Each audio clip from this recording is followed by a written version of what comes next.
내가 잘 산 건지 헛산 건지 이젠 정말 모르겠어. 참.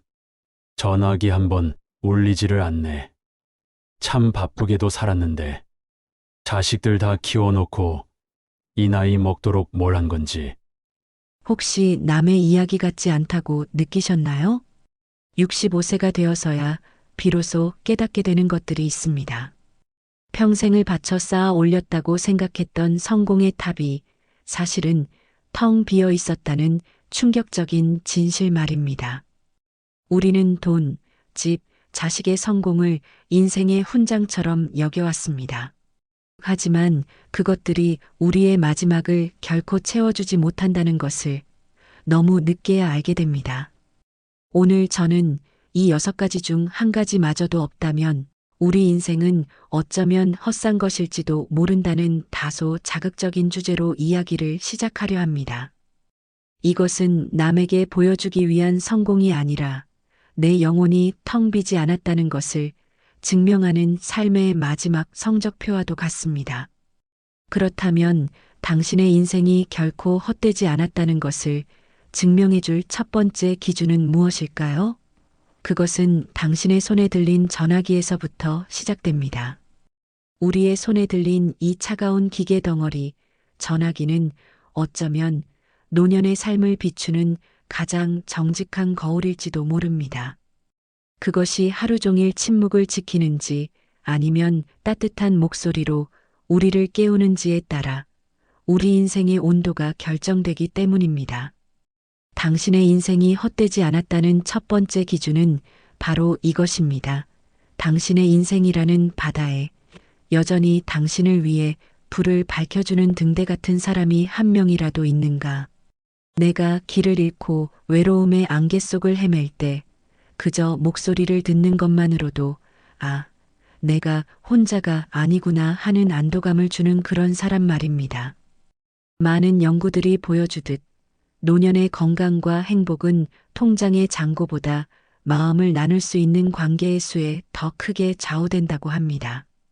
하지만 나이가 들수록 우리는 전화 걸기를 망설입니다.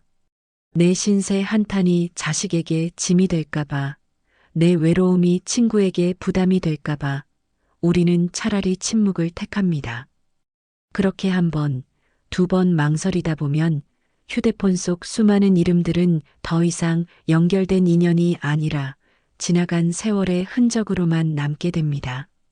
하지만 이 모든 망설임 끝에도 그래도 이 사람이라면 내 전화를 반갑게 받아줄 거야 라고 믿는 단 한 사람이 남아있다면 그것이야말로 당신이 평생의 시간 동안 헛된 관계를 맺지 않았다는 가장 강력한 증거입니다.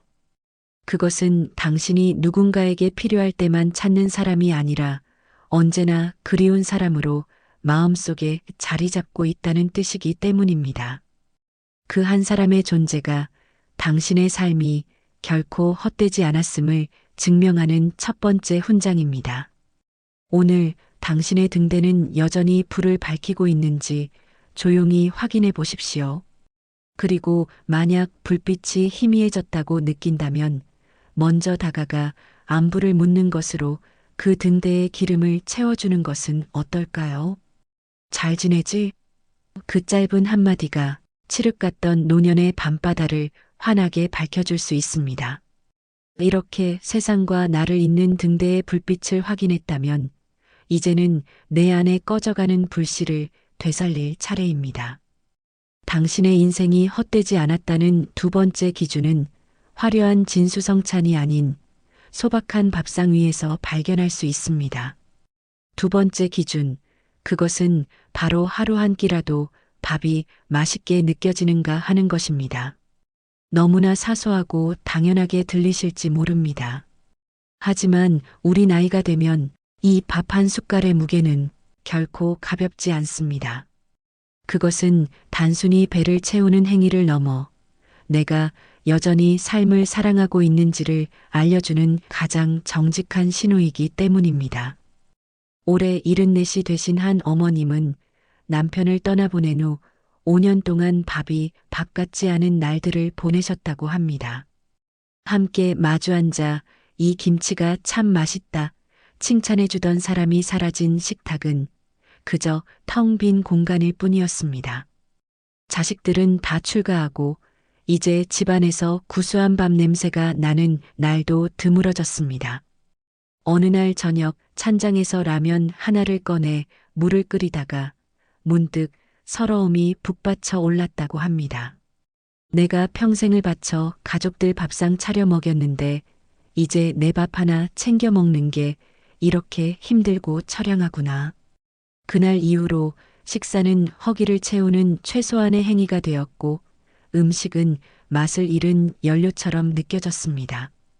이것이 어찌 이 어머님만의 이야기이겠습니까?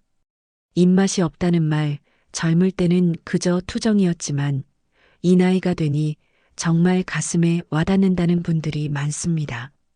그런데 그 속에는 누구도 쉽게 지나칠 수 없는 깊은 마음의 허기가 숨겨져 있습니다. 심리학에서는 이를 식욕, 감정, 연계 현상이라고 부릅니다. 특히 혼자 사는 어르신들에게 식욕 저하는 단순한 노화 현상이 아니라 삶에 대한 흥미와 의욕이 떨어졌다는 가장 강력한 정서적 신호일 때가 많습니다. 대한영양학회 자료에 따르면 노년기의 영양 상태가 양호한 사람은 그렇지 않은 사람에 비해 사회적 활동 참여율이 2.7배나 높고 우울 증상은 절반 이하로 낮아졌다고 합니다.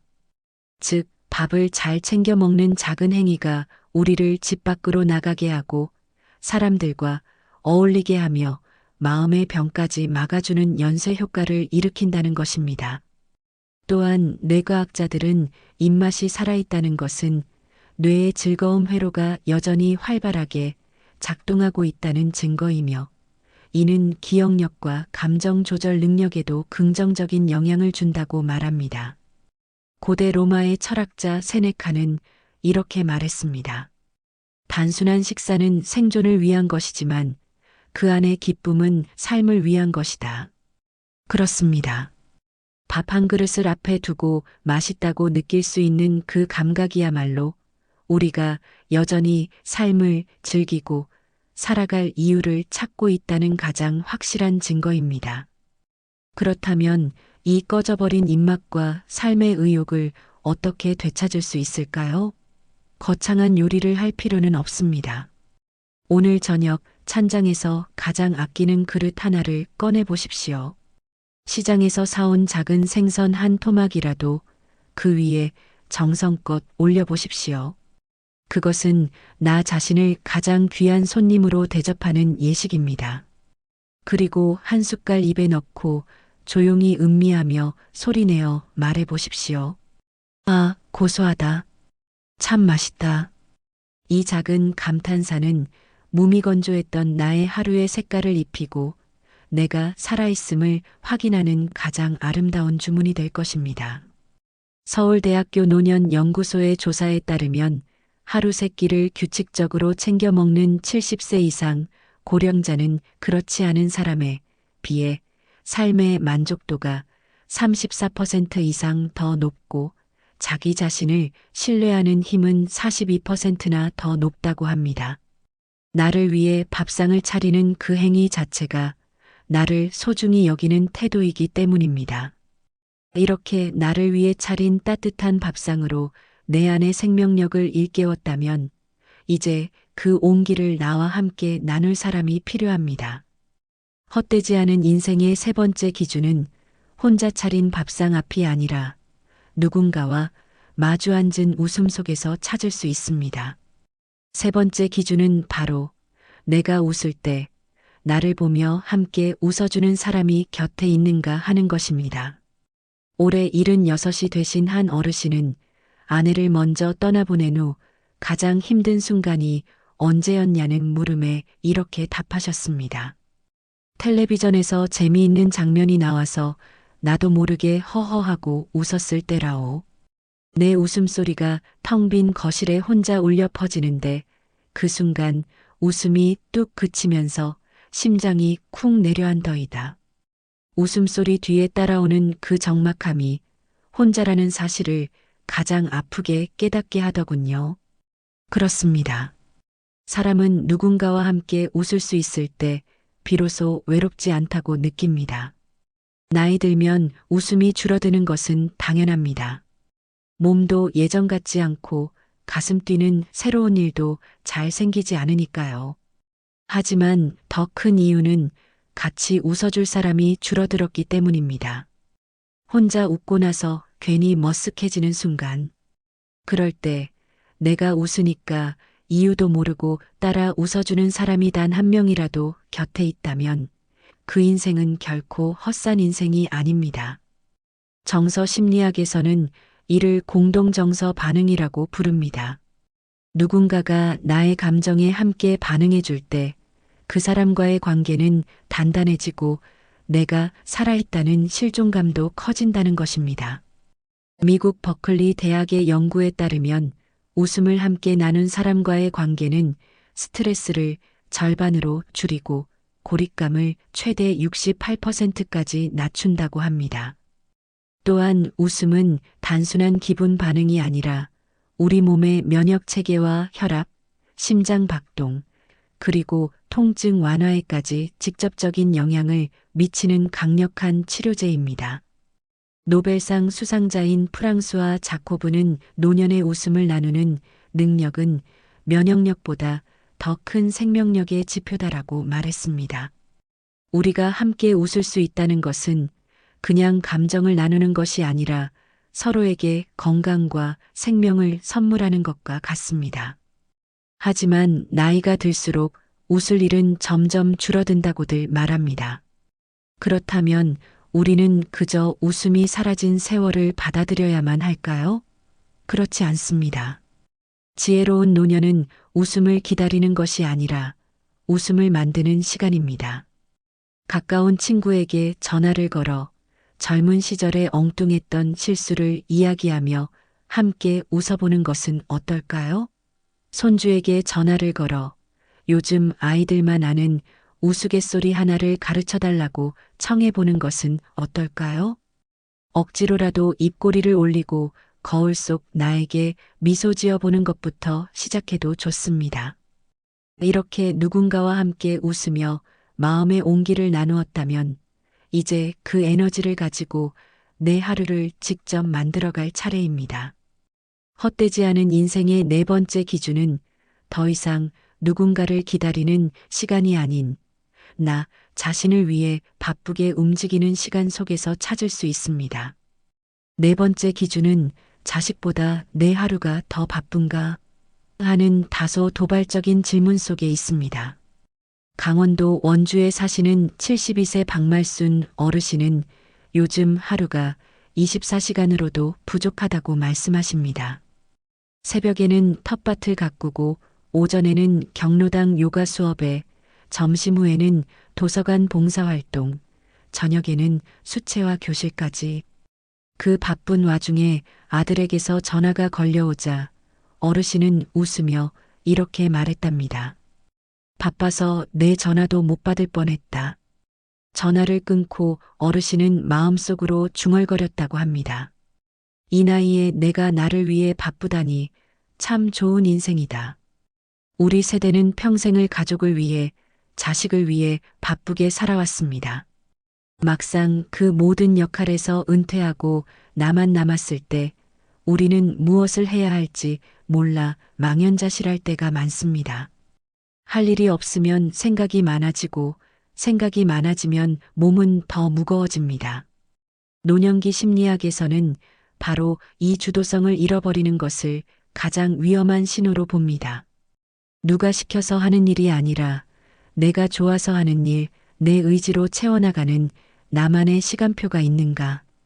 이것이 바로 노년의 품격을 결정하는 것입니다.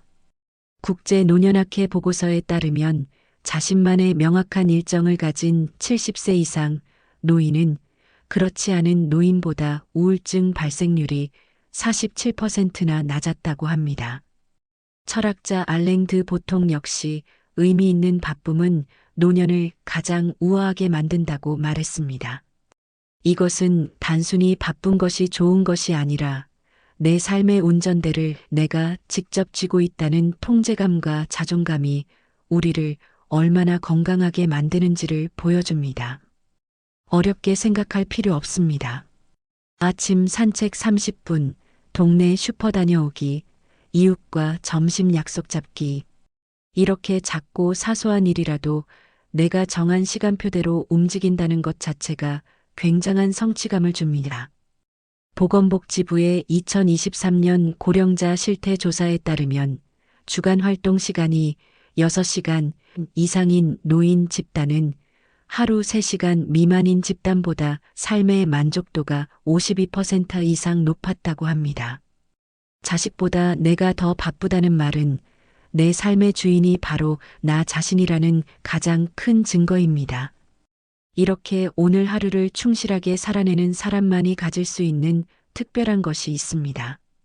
그것은 바로 과거의 추억이 아닌 오늘의 이야기를 할 수 있는 능력입니다. 당신의 인생이 헛되지 않았다는 5번째 기준은 당신의 입에서 나오는 이야기의 시간에 달려 있습니다. 헛되지 않은 인생의 5번째 기준은 이것입니다. 당신의 이야기는 과거에 갇혀 있습니까? 아니면 오늘을 살아가고 있습니까?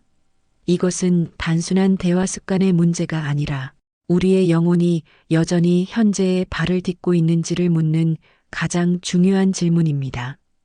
물론 지나온 세월이 길고 쌓아온 추억이 많으니 자연스럽게 옛날 이야기를 많이 하게 되는 것은 당연한 일입니다.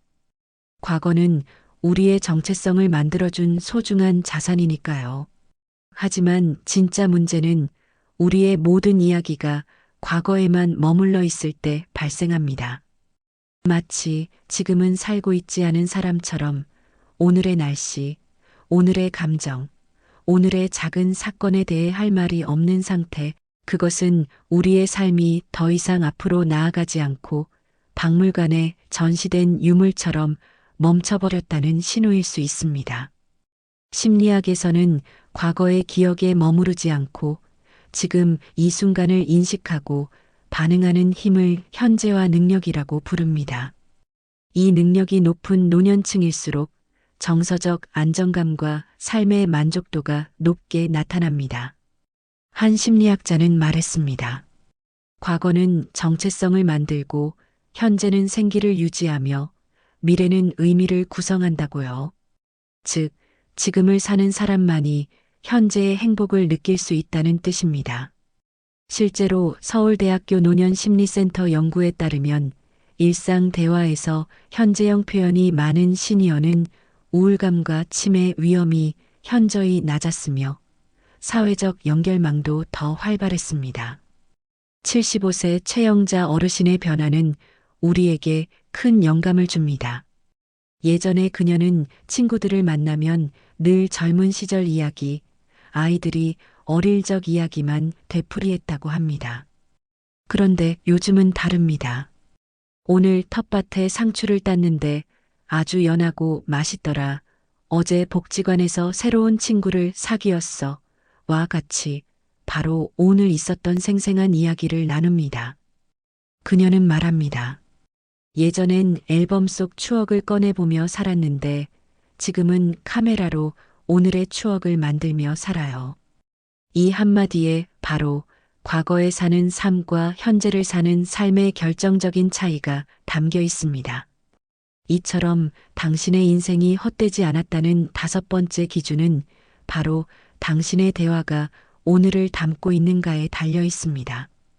오늘의 햇살, 오늘의 밥맛, 오늘의 만남을 이야기할 수 있다면 당신의 삶은 여전히 뜨겁게 흐르고 있는 것입니다.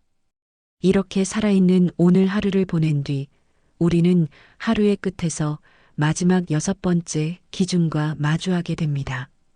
그것은 바로 잠들기 전 자기 자신에게 건네는 가장 따뜻하고 중요한 한마디에 대한 이야기입니다. 당신의 인생이 헛되지 않았다는 마지막 6번째 기준은 화려한 성공이나 대단한 성취가 아닙니다. 그것은 바로 하루의 끝, 잠자리에 누워 조용히 눈을 감았을 때 오늘 하루도 괜찮았다고 스스로에게 말해줄 수 있는 마음입니다. 74세의 한 어르신은 매일 밤 잠들기 전 자신만의 작은 의식을 치릅니다. 불을 끄고 베개에 머리를 댄 채 하루를 돌아보며 혼잣말처럼 중얼거리는 것입니다. 오늘도 괜찮았어. 그의 하루는 특별할 것이 없습니다. 새벽에 일어나 약을 챙겨 먹고 시장에 다녀오고 텔레비전을 보다가 저녁을 먹고 잠자리에 듭니다. 하지만 그는 말합니다. 살아보니까 대단한 날보다 무사한 날이 더 고맙더라고. 많은 분들이 잠들기 전 내가 오늘 뭘 했나 하는 허무함과 나는 왜 이 모양일까 하는 자책감에 시달립니다.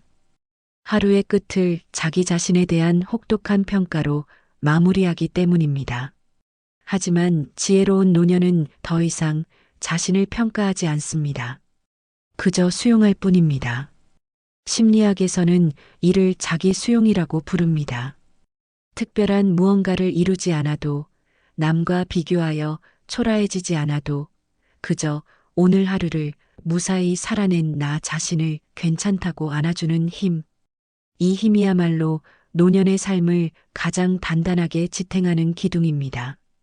미국의 저명한 심리학자 마틴 셀리그만은 행복한 노년의 비결로 자기 인정을 기반으로 한 일상 회복력을 강조했습니다.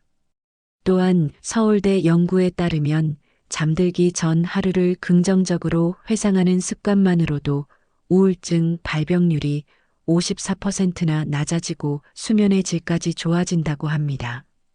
서울아산병원의 연구팀 역시 자기 긍정적 회상이 삶의 지속 의지를 높인다고 밝혔습니다. 불교의 가르침처럼 하루를 후회 없이 마치는 것이 곧 수행의 완성인 셈입니다. 우리는 매일 밤 완성된 하루를 살고 있는 것입니다. 결국 당신의 인생이 헛되지 않았다는 마지막 증거는 바깥 세상의 그 어떤 평가도 아닌 내 안에서 울려 퍼지는 오늘도 괜찮았어 라는 따뜻한 목소리입니다.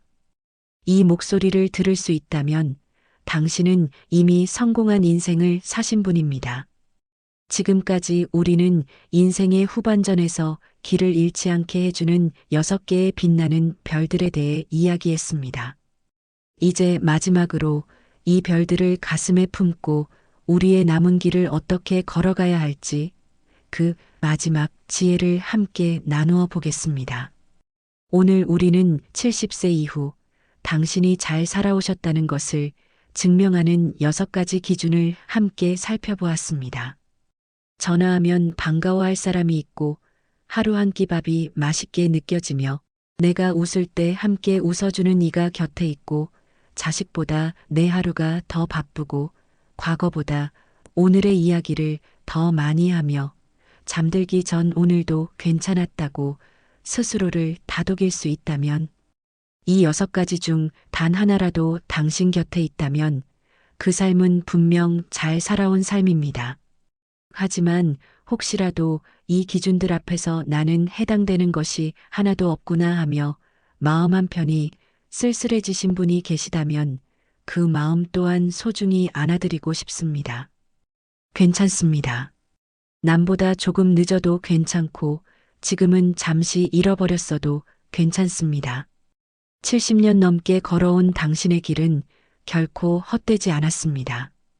왜냐하면 오늘이 바로 헛산 인생이 되지 않기 위한 마지막 기회이자 새로운 시작점이 될 수 있기 때문입니다.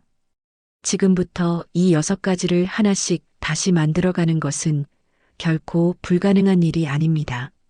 내가 먼저 전화 한 통 걸어보는 용기, 밥 한 끼에 진심으로 고마워하는 마음, 함께 웃을 일을 애써 찾아보는 노력, 내일 아침 산책이라는 작은 일정 하나 만들기, 오늘 있었던 사소한 일 하나를 누군가에게 말해보기, 그리고 잠들기 전 수고한 나 자신에게 참 잘했다고 다정히 말해주기. 이것은 누구나 할 수 있고 당신도 당장 오늘부터 시작할 수 있는 가장 위대한 실천입니다. 70년 넘게 걸어온 길 위엔 수많은 계절이 있었고 기쁨과 슬픔이 있었고 그 모든 것을 참고 견뎌낸 위대한 당신이 있었습니다. 그리고 그 길 위엔 여전히 우리가 가꾸어갈 내일이 남아 있습니다. 당신의 삶은 지금도 여전히 괜찮은 중입니다. 오늘 함께한 이 지혜가 당신의 남은 날들을 더욱 빛나게 하는 작은 등불이 되기를 진심으로 기원합니다. 오늘 이야기가 마음에 닿으셨다면 구독과 좋아요, 알림 설정으로 저희의 다음 이야기도 함께 해주세요. 댓글로 당신의 이야기를 들려주시는 것도 저희에게는 큰 힘이 됩니다. 긴 시간 함께 해주셔서 진심으로 감사합니다.